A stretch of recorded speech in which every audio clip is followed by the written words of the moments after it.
ঘটনাটো মানে যেটো টাৰ্ণিং আছিলে তাত এই টাৰ্ণিংটোত মানে মই শ্ল' কৰিলোঁ আগফালে চাইকেল আছিল চাইকেলখন থকাৰ কাৰণে মই গাড়ীখন শ্ল' কৰি দিলোঁ পিছফালৰ পৰা ডাম্পাৰখন আহি মানে মোক মহতিয়াই দিলে মানে ৰাইট ছাইডটো মোৰ সম্পূৰ্ণ মানে শেষ আৰু গাড়ীখন আপোনাক ছিগনেল নাই দিয়া মই একো দেখা নাই তাৰ ছিগনেল তেওঁ মই পিছফালে আছিলে পিছফালৰ পৰা আহি মোক খুন্দিয়ালে অভাৰটেক কৰিলে তেওঁ দুখ পাইছে আপোনালোকে দুখ পোৱা নাই গাড়ীখন মানে বৰবাদ আৰু স্পীডত আছিলে নি ডাম্পাৰখন স্পীড আছিলে মইতো ৰখা নিচিনাকৈ শ্ল' কৰি দিলোঁ সন্মুখত চাইকেলখন থকাৰ কাৰণে তেওঁ বোলে আগবাঢ়ি যাওক সেইকাৰণে মই শ্ল' কৰি দিলোঁ আৰু এটাততো স্পীডো ল'ব নোৱাৰি মই শ্ল'কৈ আহিছোঁ পিছফালৰ পৰা ডাম্পাৰখন আহি মানে তেওঁ অভাৰটেক কৰি মোক এই চাইডটো শেষ কৰি দিছে আৰু ক'ৰ পৰা আহিছিলে আপোনালোক মই নামৰূপৰ পৰা আহি আছোঁ ক'ত যাব যোৰহাট গুৱাহাটী কোন আছিলে আপোনাৰ গাড়ী মিছেছ আছে ছোৱালীজনী আছে মই কলীয়াপানী বজাৰৰ পৰা বজাৰ কৰি আহিছিলোঁ শাক পাচলি কেইটামান লৈ আহি থাকোঁতে দেখিলোঁ দলংখনতে অকস্মাতে মই পৰি গ'লোঁ দেখিলোঁ যে ছাইডত মোক বেলেনো গাড়ী এখনে ঠেলা মাৰি দিলে মই অলপ ইয়াত দুখ পাইছোঁ আঁঠুত পাইছোঁ ইয়াত আছোঁ কিন্তু বেলেনো গাড়ীখনৰ দোষ নাই বেলেনো গাড়ীখনৰ সেইফালৰ পৰা জাম্পাৰ এখনে খুন্দা মাৰি দিছে ইতিমধ্যে বেলেনো গাড়ীখনৰ বহুত অংশ বহুত ডেমেজ হৈছে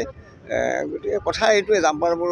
অলপ চাই চিতি নচলোৱা হৈছে গাড়ীবোৰ আৰু এতিয়া আমি ধৰক ৰিটায়াৰ হোৱাৰ পিছৰ মানুহ অলপ চাইকেল চলাইও ভাল পাওঁ বেছি দূৰ মোৰ ঘৰত নহয় তথাপিতো বজাৰ চজাৰ কৰোঁ যদি এনেকুৱা অটপালি হয় আমাৰ নিচিনা মানুহখিনি মৰিবই লাগিব এতিয়া কেনেকৈ চলিব জাম্পাৰখন পুৰা স্পীডত আছিলে জাম্পাৰখন স্পীডত আছে আৰু জাম্পাৰখনৰ সম্পূৰ্ণ দোষ বেলেনৰ গাড়ীখনৰ ড্ৰাইভাৰৰ দোষ নাই মোক বচাইছে ডাম্পাৰৰ দূৰত্বত আজি জনসাধাৰণ ওলাব নোৱাৰা অৱস্থা হৈছে প্ৰতিদিনে সৰু ডাঙৰ ঘটনা এই ফ'ৰলেন নিৰ্মাণ কোম্পানীৰ অন্তৰ্গত চলি থকা ডাম্পাৰবোৰ সংঘটিত কৰি আহিছে ইতিমধ্যে প্ৰায়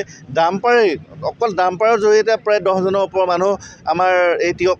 মানে নিৰ্মীয়মান ফ'ৰলেন এলেকাত মৃত্যুমুখত পৰিছে বহু মানে যুৱক ঘূণীয়া হৈছে আচলতে ঠিকাদাৰ প্ৰতিষ্ঠানৰ মতালি আৰু তেওঁলোকৰ কোনো আপোনালোকে চাওক কোনো সাংকেতিক চিহ্ন নাই তিনিআলিটো দলংখনৰ ওপৰত দুটা লেন জইন হৈছে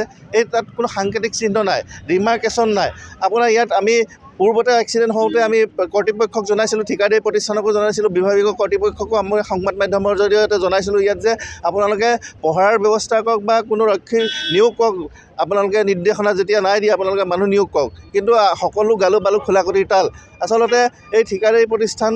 আমি জনাত আগৰৱালা প্ৰতিষ্ঠানে কৰি আছে তেওঁলোকক আমি ৰাস্তাৰ সম্পৰ্কে কিবা অভিযোগ দিলেও কোনো গা নলৰে দুৰ্ঘটনা সংঘটিত কৰি থাকিলেও অভিযোগ দিলেও গা নলৰে তেওঁলোকে মানুহৰ স্বাধীনতা খৰ্ব কৰিছে আচলতে এইটো সময়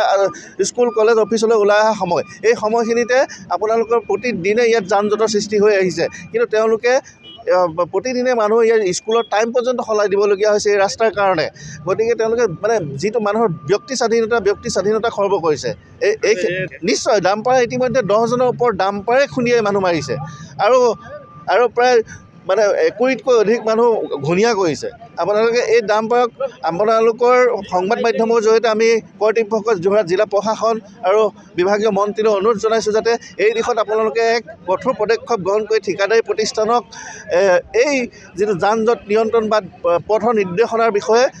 ব্যৱস্থা গ্ৰহণ কৰিবলৈ মানে অনুৰোধ জনাইছোঁ ইয়াৰ যিকোনো খবৰৰ বাবে যোগাযোগ কৰক 7099017330 লগতে 7099017110 নম্বৰত